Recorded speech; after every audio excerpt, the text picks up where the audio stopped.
All right, welcome everyone. My name is Jason Grillo with AirMiners, music of Mestre Gilberto Ago de Beber. So, uh, who recently passed. So, rest in peace, Astrid. Happy to have you here for our biomass MRV store regarding storage in above ground, below ground, and marine environments.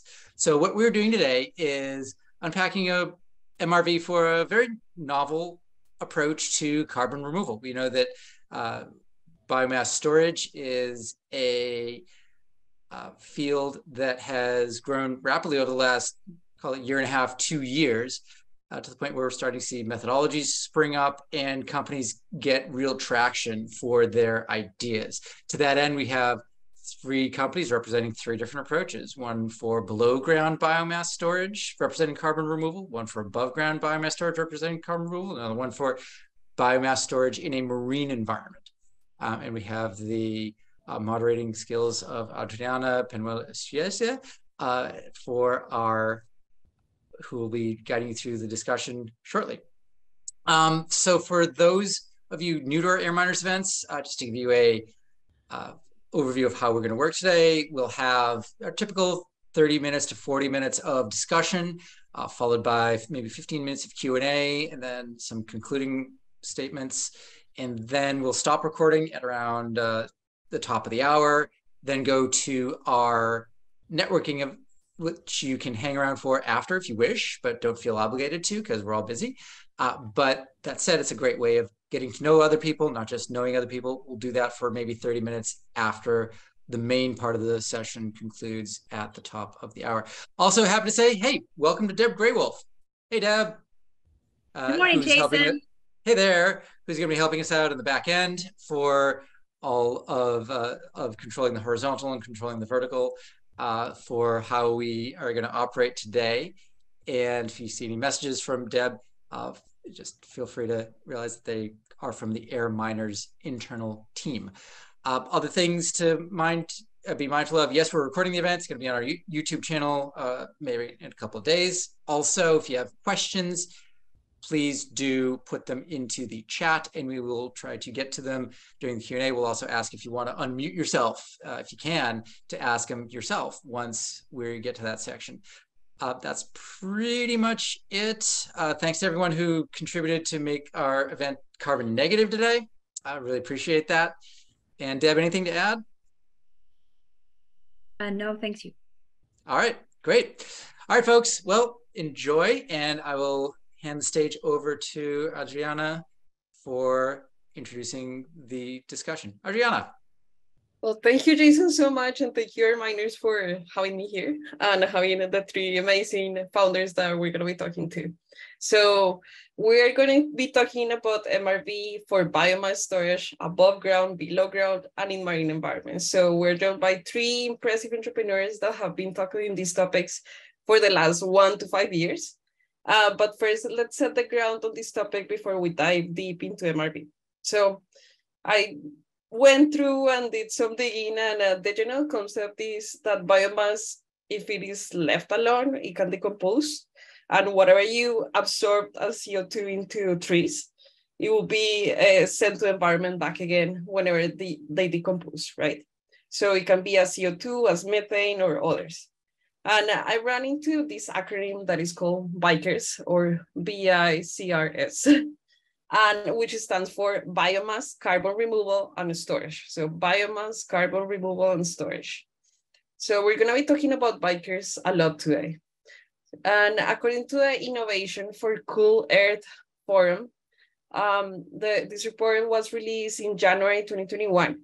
And it talks about BICRS as being constructed by three main factors. So it uses biomass to remove CO2 from the atmosphere. It stores CO2 underground, that's what it says, or in a long-lived products. And it does not damage or does not have an impact in food security, rural livelihood, or biodiversity. So like those are the three main concepts included in BICRS. So, and another fact that kind of caught my eye was that it has the potential to reduce CO2 emissions by 2.5 to 5 gigatons of CO2 per year. And you may be asking like, okay, where is this biomass coming from? So this biomass is coming from four main areas, which is biomass waste. So like agricultural waste or food waste, or for example, the black liquor from pulp and paper facilities, or even municipal waste. Then the second category is dedicated energy crop. So like think of it as sugarcane or corn or rapeseed or palm oil or soya or trees like willow or eucalyptus or poplar or pine. Then the third category will be microalgae, which is grown on land. And the fourth category will be macroalgae, which is kind of like your seaweed applications that are grown in water bodies.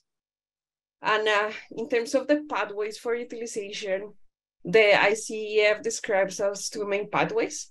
So you have the biochemical pathway, which uses yeast and bacteria to decompose the biomass and capture that CO2, or the thermochemical pathway, which relies on heat and length of decomposition of such biomass. And another fact that I found is that these bikers can be done with carbon credit. It costs between 40 and 400 per metric ton of CO2, but we'll dive deeper into this topic during our conversation. And what I found in terms of measurement in general is that we use satellite data for remote sensing, but also a topic that we'll be diving deeper into this conversation. But let me stop there because I'm not the expert. These three people are the amazing experts that have been digging deep into this topic. And so remember, 3 areas: above ground, below ground, and marine. And I'm going to introduce now the speakers. So for starters, we have John Lin, who is the CEO and co-founder of Tau Carbon. And they are a 1-year-old startup working on removing CO2 from the atmosphere by preserving dried and densified wood waste in above ground modular containers. So John is a lawyer and a chemical engineer who is eager to get Tau's innovation CDR method to the market. Then Ram Amar, who's actually calling from Israel. So thank you for calling in your late night. And he's the CEO for Rewind. So it is our second 1-year-old startup, and they're tackling anoxic carbon conservation in the Black Sea. So he's going to be talking about our marine application. And he'll be telling us the story that he's going through with this application. So Ram has exited a big data SaaS company to Google, and is in the quest now to do it for carbon capture. So thank you for coming. And now we have Christopher Knop, who's our second lawyer in the panel. He's the CEO of Carbon Sequestration, Inc. We're going to be mentioning them as CSI, or referring to them as CSI, just for short. And they're a 4-year-old operation who is partnering with forest owners in the American South to sequester CO2 using woody buzz burial. So like this is the below ground application. And Chris is also the owner of Knop law firm, where he specializes in oil and gas and estate planning work. And I'll do a quick introduction about myself. So I'm Adriana Penuela-Useche, and I'm the lawyer for today. And I'm a passionate climate advocate that has been supporting early stage startups with technical and financial support. I obtained my MBA from Berkeley Haas and have been in the chemical industry for the last 10 years. But let's get started, jump into the topic, so because we don't have that much time. It is a dense topic, so let's go to it. So let's see. So let's start with Tau Carbon and John. So John, we know that Tau Carbon stores carbon as dry wood above ground. So can you give us the 2-minute technology rundown on how above carbon biomass storage is performed, especially for your application at Tau Carbon? Sure. It might be oddly simple in the sense that we take wood waste. So we're based in California. There's a lot of forest thinning, I would say, is the primary waste generating activity. We collect that wood waste, which is otherwise pile burn for now. move it a short distance, so try to keep our transportation distances down, and get it to a storage site. So this would be, think like the Western Nevada desert, where we chip it, we dry it, densify it, and then pack it in these above ground containers. Now, you might be wondering, where's the motivation for this? Why would you approach the problem this way? And my co-founders and I, we all met at Stanford, and we were chemical engineers. So we approached this as a problem with goals. So carbon removal, what we were looking for in a solution was free carbon capture. What's the free carbon capture option out there? Well, it's photosynthesis. And then we wanted to maximize the net CO2 removal. So all that carbon and wood, how do you maximize the amount that ends up permanently stored? Well, the answer is to keep your emissions down, process emissions, and not to convert the wood unnecessarily. And then we wanted, instead of managing biomass decomposition, we wanted to stop it entirely. And the solution we hit on was dry biomass storage. So you get the biomass below about 11% moisture content, and it cannot decompose. And then finally, we wanted to be able to store it in a way that was both protecting the environment and giving us the flexibility to use it later. So that's the above ground container. And that's essentially tau carbon. And you can think of it as like maybe an engineer's solution for this carbon removal problem using wood. Does that sort of lay it out for you, Adriana? Yeah, definitely. It does. So let's talk about in terms of MRV. So we're curious to learn about how the biomass is controlled from the composition. So you said drying it down to 11%, or getting it to dry by the environment to 11%. So how do you measure the rate of decomposition, and is it based on a specific chemistry or other geographical or like application factor? So when you're working at small scales, you can actually weigh the wood, and you've got tools for measuring the moisture content. But we're obviously moving toward kiloton, megaton scales, where you're not going to have any kind of direct way to measure or pick up a container and weigh it. So the key ends up being for us humidity. So you have sensors in the containers, which will tell you how humid the air is inside. And the humidity is in equilibrium with the wood. So there are these well-known relationships. So 70% relative humidity is in equilibrium with about 11% moisture content. If your sensors are reading below 70% relative humidity all the time, then you can be sure that the wood isn't decomposing. And that includes anaerobically. So in a tau container, you can't have aerobic decomposition to CO2 or anaerobic to methane. It's not possible. And then there are a couple other tools we'll use. So obviously you might worry a little bit about fire. And so you'd have temperature sensors, which would tell you if there was a spike. That's probably an indication a fire is happening.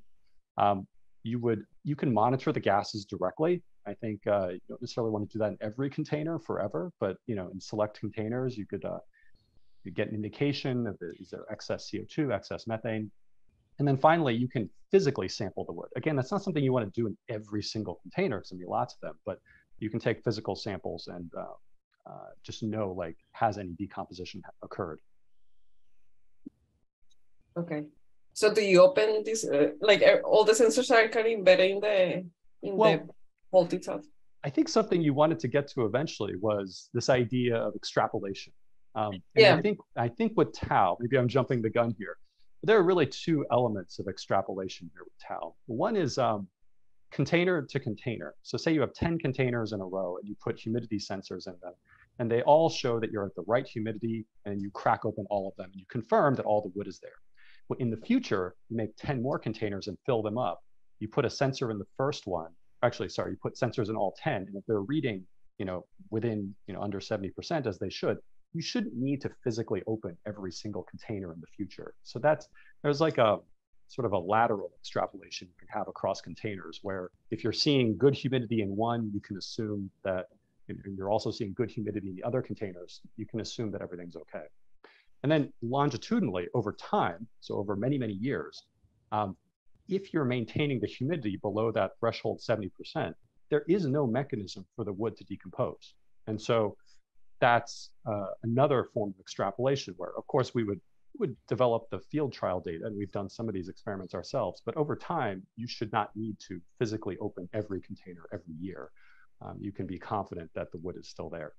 So anyway, maybe that puts the cap on the discussion of MRV, just for starters.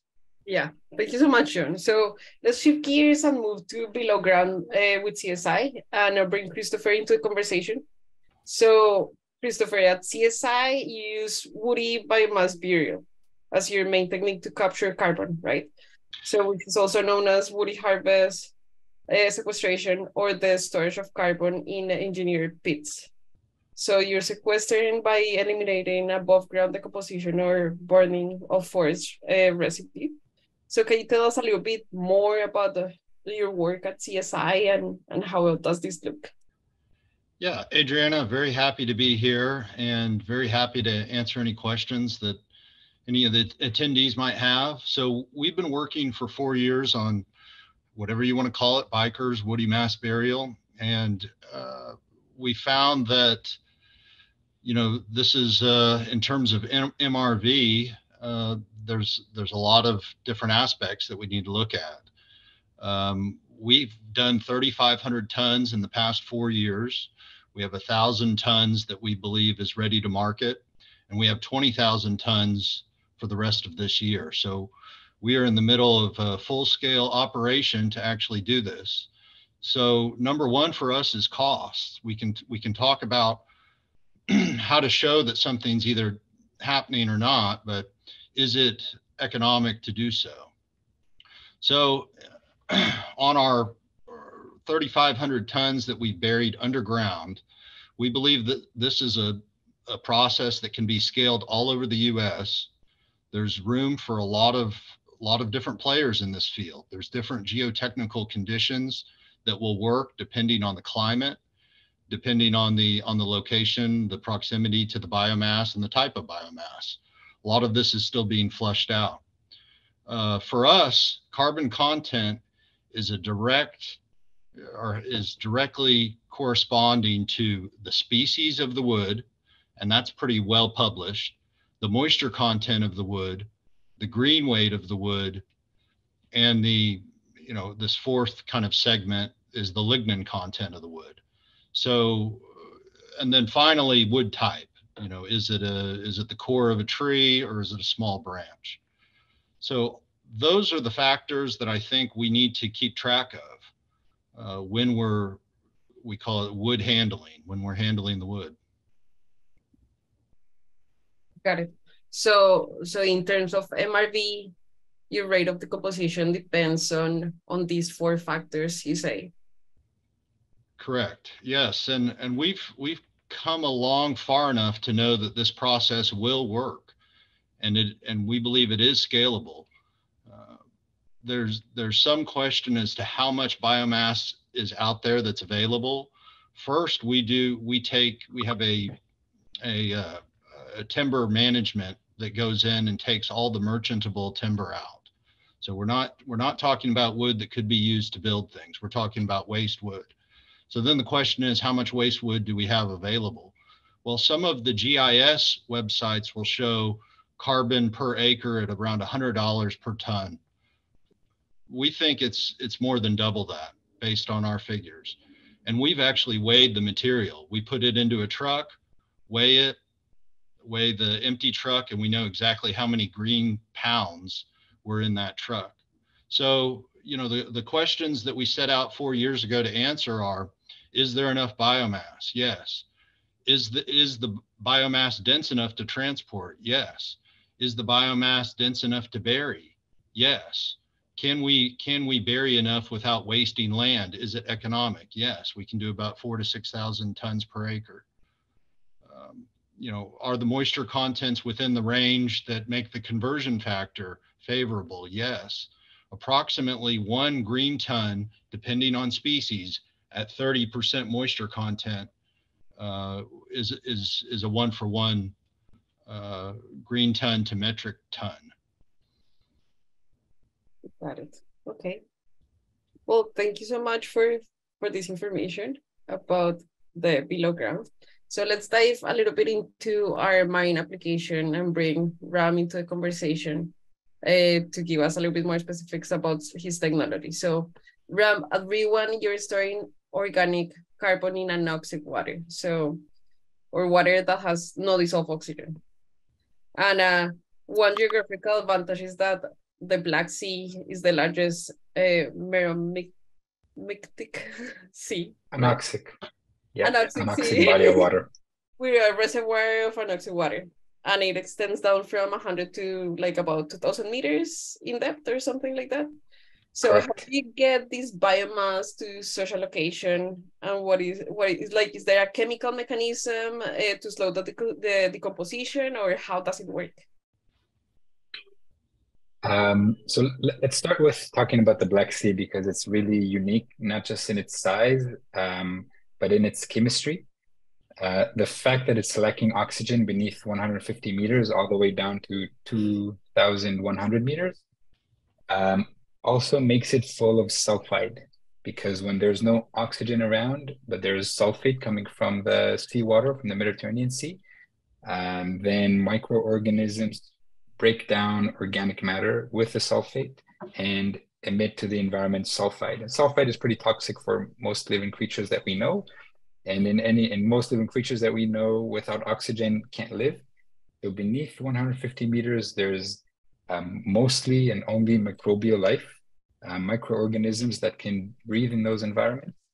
And this is the first component that slows down decomposition. So without oxygen, all of the chemical reactions happen much slower, just energy constraints. But then there's another factor that really kind of locks in the carbon, even the one that does get dissolved in the water, and that's the lack of mixing. The Black Sea is anoxic for a reason. It's an enclosed body of water, mostly disconnected from the Mediterranean Sea, aside from a very narrow and shallow connection. So the majority of the water in the deep Black Sea kind of turn around horizontally a little bit, very slowly, but there's no vertical mixing. And in addition, the top layer that has oxygen, the first 150 meters, it's like that because it has a lower salinity.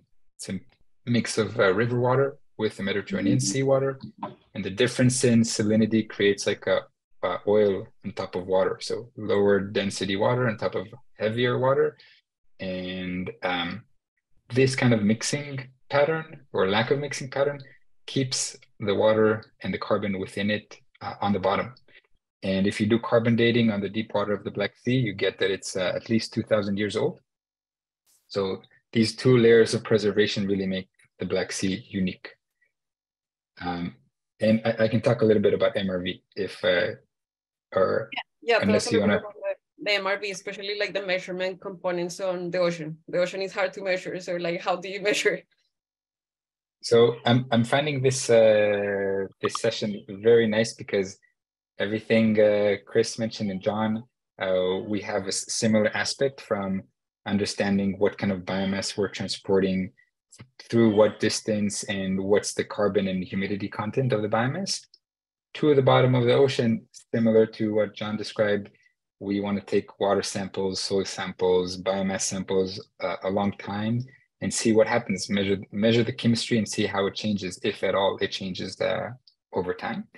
I think one aspect that hasn't been discussed here is the sourcing of the biomass. The question we get a lot is not just are we competing with energy, which I believe there's a good kind of global answer for that, but also how do we know that people are not converting lettuce fields to energy crops just to sell us some weeds? Or how do we know people didn't cut down whole forests to sell us the trees? So this is another part of our MRV and everybody's like biomass-based solutions. We should know where the source, where the biomass is coming from, and be able to speak to the provider and take real proof of where the biomass came from and make sure that it's been sourced sustainably.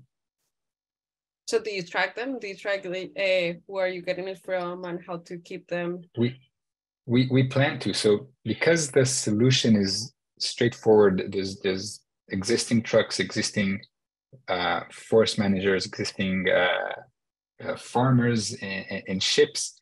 What we do is build all of the components along the supply chain to monitor and verify the sustainability, the emissions en route, the internal carbon content, all of that is the technology that we're developing. So when we sell a carbon credit, it's almost like you can verify it yourself. We'll just provide all the proof for every, say, truck. Every truck could be measured in terms of weight. This is very common in the kind of waste processing industries. Trucks come in, get scaled, then they unload, and then they get scaled again when they leave. So you know exactly how much matter they brought in. All of this data that we'll collect will form a complete journey of the biomass, where it came from, how long it traveled, what's the carbon content, and what happens to it in the deep sea. Got it. Thank you, Ram.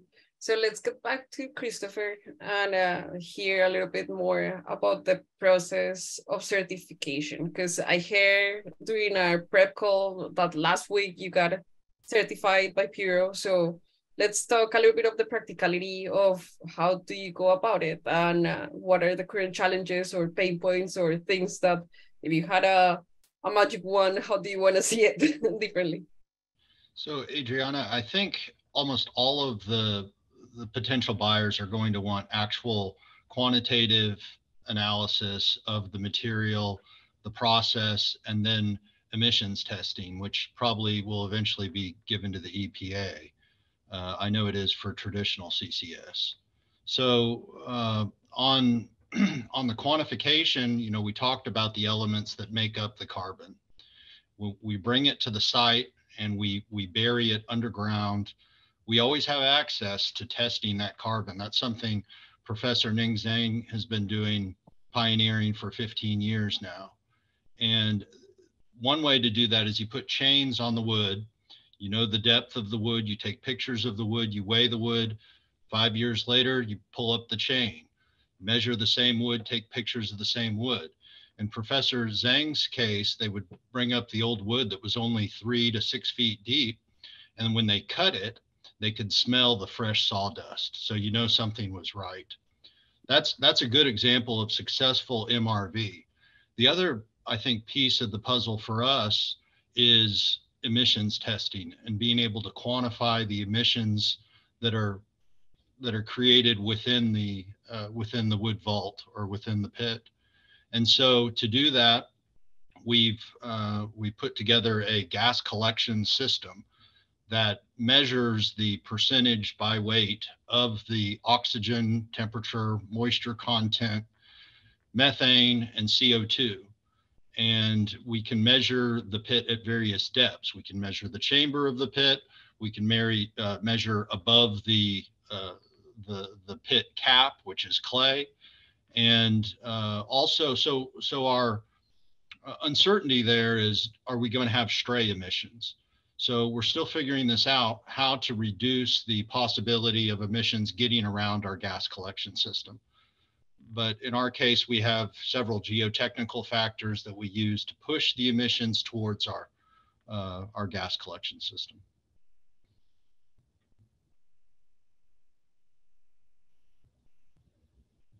In terms of the methodology being approved, you know, I think that that this is a very new process, and we want to make sure that that we are completely transparent about it. So the fact that we have the material in the ground, we can always inspect it. We can inspect the emissions coming out of it. The other aspect of that is pictures of everything. Everyone's got a cell phone camera around, and we need to be able to take that information and potentially use some visual AI to determine, you know, is this consistent with what's in the spreadsheets? We show here 20 green tons being brought over with this load. Here's a picture of the load.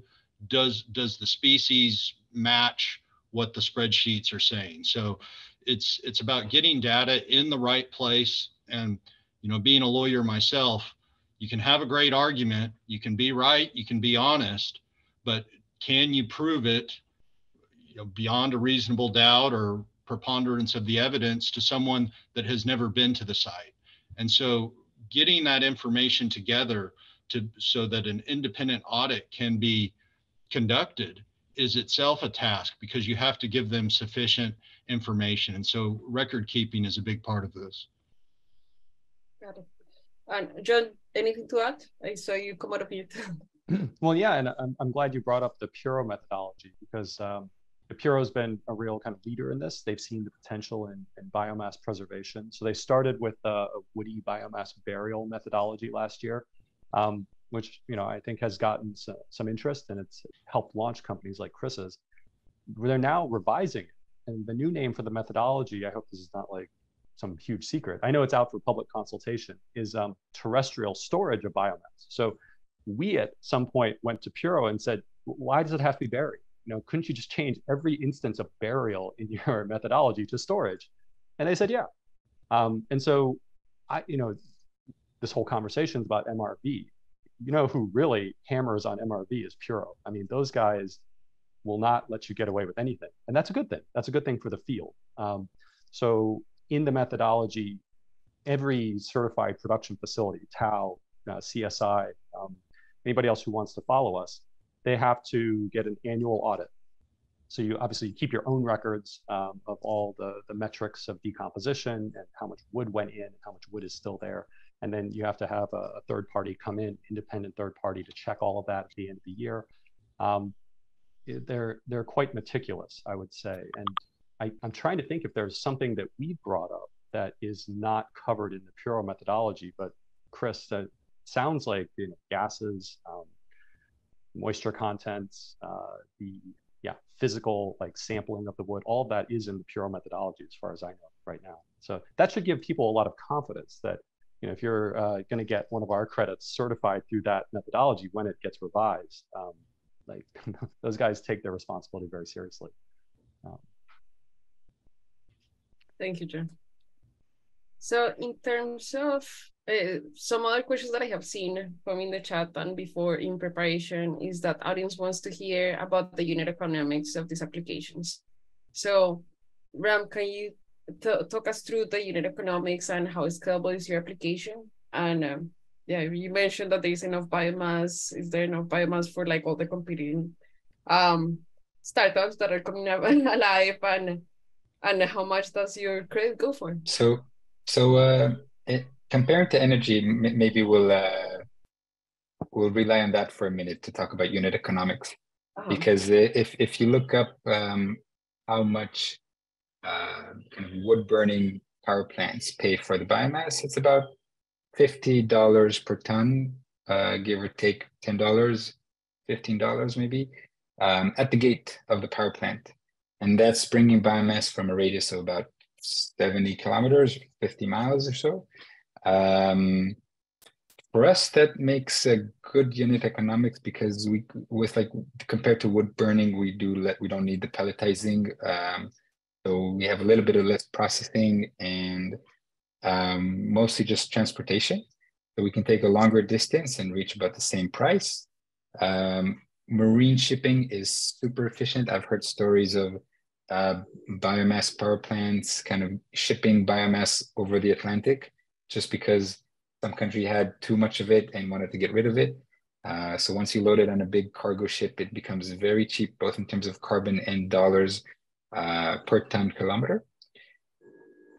Having said all that, in terms of competing with biomass to energy is pretty expensive, and not when compared to removing carbon. When you compare it to energy, solar and wind power, much cheaper than biomass to energy. And if you think about it in kind of like the physical essence, it's much cheaper to get the energy directly from the sun rather than for the energy to go through plants and then through the processing and then back to being burnt and then get the energy. This is why I think the whole biomass to energy space has its kind of limitations.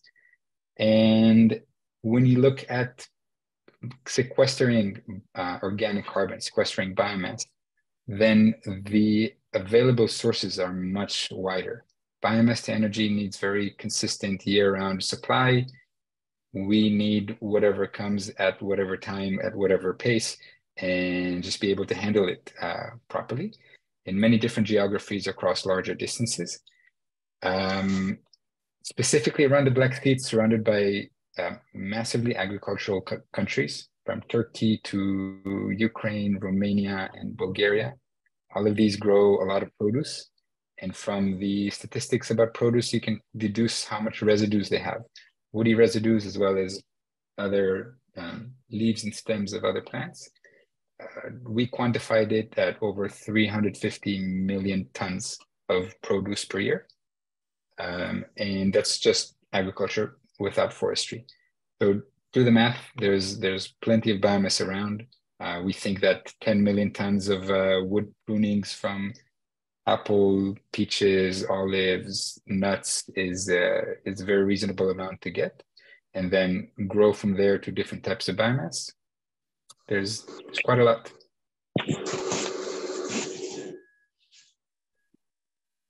Thank you, Ron. So one question that I see on the chat that keeps kind of coming through is, how do you guarantee the hundreds of years of biomass being there? Where so like, yeah, can you tell like maybe each of you, like, how do you guarantee this in the long term? Sure. And yeah, how do you think it through? So first it starts with research and some scientific work, and we call this the decomposition curve.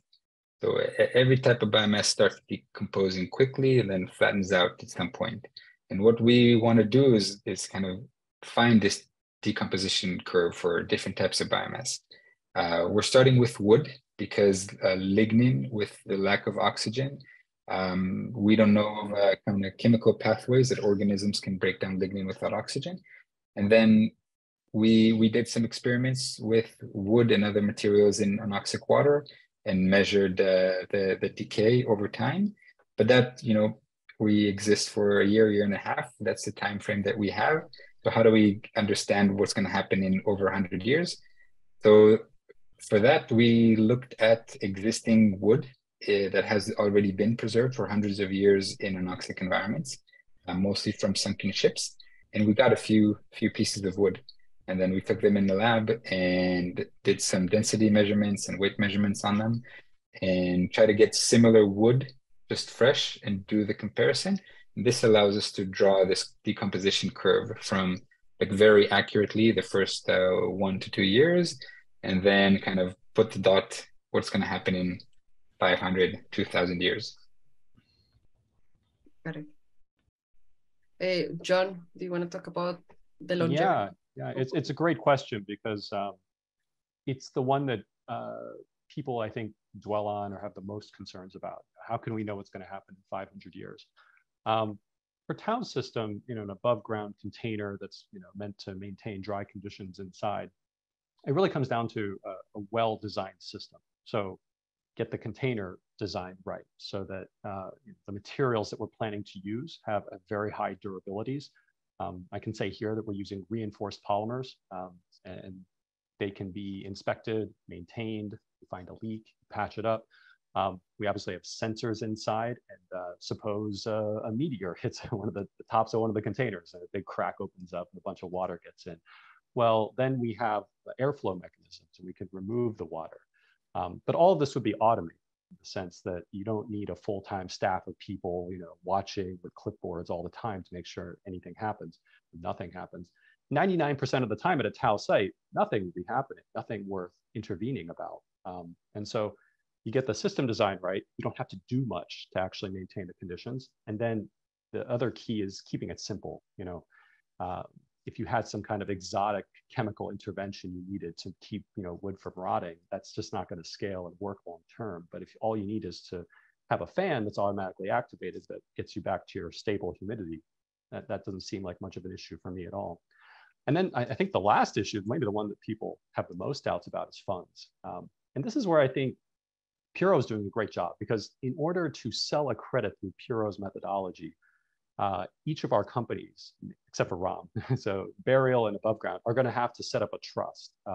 The funds for MRV for 100 years will have to be set aside at the beginning, and we're going to have to satisfy Puro first, and then ultimately the buyers, that those arrangements are adequate. And there really is a distrust of us as the credit originators, and I think for good reason. People are, well, what if you go bankrupt? How could we trust that this obligation will be fulfilled? Well, Puro is going to put our feet to the fire and say, we're going to make you put the money up front so that none of that can happen. So again, I think Puro's, they're the white knights here. They're making sure that you can't have shady operators coming in and selling garbage on the market. So I appreciate their role. Thank you, John. What about you, Christopher? So if I think of burn it, and then like, what if someone else starts developing the area, or like building on top, or like, what happens there? real quick on cost, and then we'll talk real quickly about the future and durability.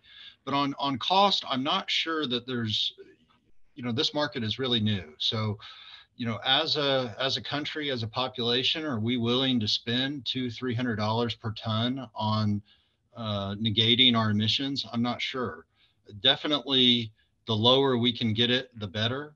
And we think that this is a process that's going below $100 a ton, certainly, and there's room for efficiency improvement. The biggest cost is it's a large scale business. 1,000 tons of material makes a human feel very small.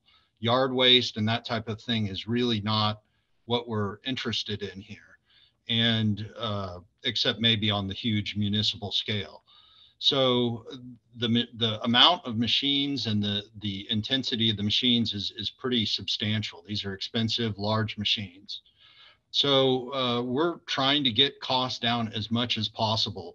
For example, generally excavation costs can run up to $50 to $100 per cubic yard, and we're doing it for around $20 or less. We can get down to 10. So there's ways to conduct the assembly line in a way to make it as efficient as possible. I guess in terms of durability, we have this wet versus dry. John's using a dry method. Ram and I are using wet methods. And so the question is, do we have analogies from the past that show that that woody material in these anoxic, without oxygen, wet conditions, does it last? Yes, we have a bunch of those, and I invite everybody to go look onto our website or our Facebook, and we outline some of these. But coal is formed from woody biomass in swamp conditions, and about 200 feet deep, 200 to 600 feet deep. So we do know that nature does this quite a bit. And the question is, can we do it? So we can't predict the future, but we can do a quantitative measurement of how much CO2 is escaping from our chamber. And for a vault that is 1 year old, that we have our gas collection system hooked up on to currently, we're measuring emissions of less than 0.001 pounds per month. So the emissions so far are almost negligible. And we expect to, get results like this going forward. Of course, if we're not, MRV is not just about saying, oh, it didn't work and moving on. MRV is about, for us, pit remediation and finding ways to stop any stray emissions. And we have, part of the Puro methodology requires a trust or a holding company to hold a percentage of the carbon funds for the duration of 100 years or longer, and do all of the necessary and expected remediation during that time. So the land is privately owned by our company, and the carbon credits are subject to an easement that lasts as long as the carbon purchase lasts. So if it's a 100-year time span, they have an easement on that property. We can't, if our company CSI goes belly up, then we still have the trust with the machines able to do the remediation if necessary. Got it. Thank you, Christopher. So we are, I know Jason is giving me a signal that we're at time. So we have 15 minutes for a Q&A that we're gonna go through. But first I wanted to thank Christopher and John and Ram for their participation and for getting us 45 minutes more knowledgeable about biomass and bikers, and how is this going to be a real solution for carbon sequestration. So, and thank you for moderating. No, not a problem. So, Jason, let me know what goes on Awesome. next. All right. Thank you, Adriana. Much appreciated. So, Matt Sanda, if you're in the audience, you had a question I or am. two. Here you go. Yeah, I was curious. Yeah, go ahead. Okay, cool. Yeah, I was curious from the go-to-market perspective, particularly on how y'all are sourcing your like supply of timber for these projects. Who are you partnering with? Is it like sawmills and foresters, or more on the landowners or timber investment management organizations? Who are you working with to procure the wood that you're storing here? And what are some of the challenges and successes there too? I can go first. So we've targeted forest thinning in the American West as kind of our go-to source. That tends to be government funded. So you get government grants to landowners, and then there's this kind of network of workers and truckers who come in and help execute those projects. It's not entirely straightforward to insert yourself as a new player into that group. But we've had some success working with people who are doing forest thinning that yields really unmerchantable biomass. So a lot of forest thinning will actually target very large trees, and the sawmills are lining up to take that. We're not going to get that wood. Where we're getting most of our wood likely is probably from fire scar areas. So, fire has blown through 1,000 acres somewhere, and, it leaves lots of trees standing. They need to be taken down, and nobody wants those. And so that, Tao can step in and take that. And we've gotten a lot of interest. I agree with John on that. I think that in terms of where the material comes from, you've got drought, you have hurricane, you have infested, pestillation, or so you've got those. You've also got forest clearings. You have land use change, where people change forest to so you have this waste biomass in those cases. Then you've got it from the timber industry. Sawmills produce excess waste. So I think the important question to ask is, from an additionality standpoint and from a leakage standpoint, number one, what would have happened to that biomass had you not been there? And if that biomass the carbon within that biomass would have gone into the atmosphere, you're good. And then the second question is my project essentially creating carbon emissions elsewhere?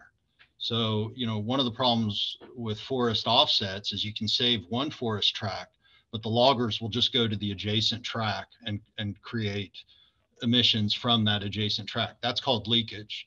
So it's a very, detailed life cycle analysis.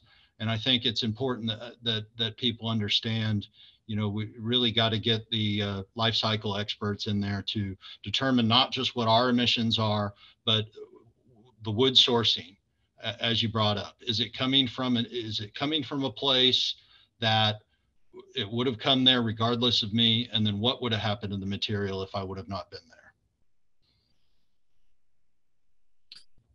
there? I can add our perspective mostly went to agriculture and looking at orchards and groves, which get trimmed all year round and have a lifetime of about 20 years, and then they get completely kind of torn out and a new orchard or new batch of trees gets planted. So they generate a lot of small branches that sometimes get shredded and scattered partly on the field, but that could be replaced with cover crops and reach the same effect. And also, usually there's more than enough to cover the field, and there's plenty rest. Usually, it just gets burned on the site. Got it. Great. Thanks, all. Anna C. had a question of whether the leftover wood waste can be used for stuff like biochar as well. And also saw that Catherine Hazard had a question about using, comparing this against using the wood product for buildings and other applications. So curious if you could perhaps speak to that. Yeah, I'll go first. This is something I didn't really get a chance to talk about in the main section, but I'm glad I get to talk about it now, which is Tao's approach leaves the door open to use the wood later. for something else. Just because we put it in a container and kept it dry doesn't mean we have to monetize it with a carbon credit. In fact, there's so much demand for waste biomass out here, we see in California and the West, that we're going to try to make ourselves the aggregator. So imagine we have a site, got 1 million tons per year coming into it, could monetize 500,000 tons per year on the CDR market. That means 500,000 dry tons per year that's ready to go for anyone who wants to use it. That just seems like an irresistible proposition for a lot of businesses because the sourcing of this material is quite challenging. And so even though Tao's plan is not to come up with these novel utilization technologies, I sense that there's lots of interest out there for construction, for polymers, or whatever you want to make out of wood. But connecting the technology to the sourcing of the material has always been a challenge. So Tao is hoping to kind of bridge that gap as part of its future business. Yeah, I think I agree with John on that one as well. So I guess the question is, what do you do with the carbon within the wood? So wood is essentially storing the carbon, and the lignin within the wood is protecting it. So can you do other things with that carbon? And the answer is yes. And I think that gives optionality above and beyond the value of the carbon credit. So if you bury carbon and you have it in a wood vault, as Ning calls it, can you use that carbon for a better, more efficient use later? And what are those uses? And that could be biochar. So for example, carbon's going for, let's say, $100 a ton. Biochar goes for about $2,200 a ton generally, about $1 a pound if it's good biochar or more. Then there's BECCS, the electrification, carbon capture and storage. So you can use the carbon and the hydrogen within that biomass to create electricity and then put the carbon in long-term geologic sequestration. And finally, there's green hydrogen, where the biomass becomes the feedstock for creating hydrogen, which is extremely valuable by itself.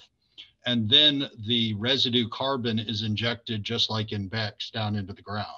So there are better and higher uses for the carbon than just storing it indefinitely, or better uses for the biomass, for the hydrogen in the biomass.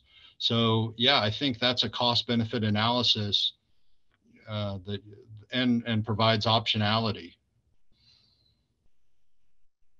Well, I think, I would maybe a bit disagree or give a different perspective.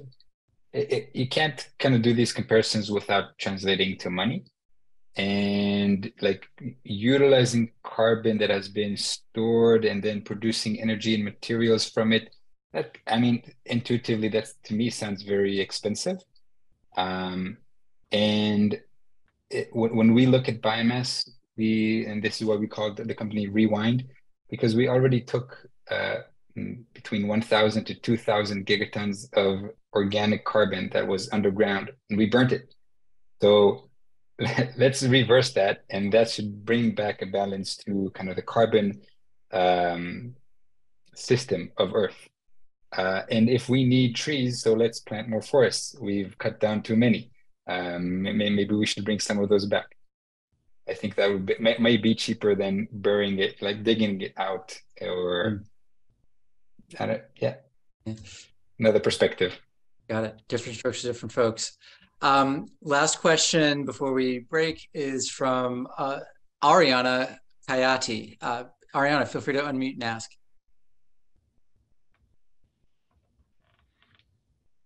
Yeah, thank you. So I had a question about Ram's work, particularly, but I think the later question part of it could apply to all of the speakers.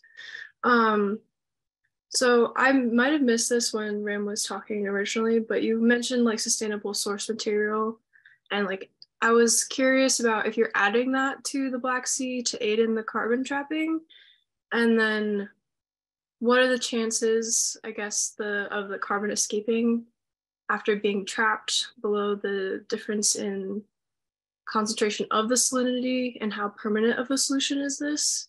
And then for everyone, is there an upper limit of the amount of ppm of carbon dioxide that can be trapped by these different methods? And can you speak on to this to the different companies and things like that?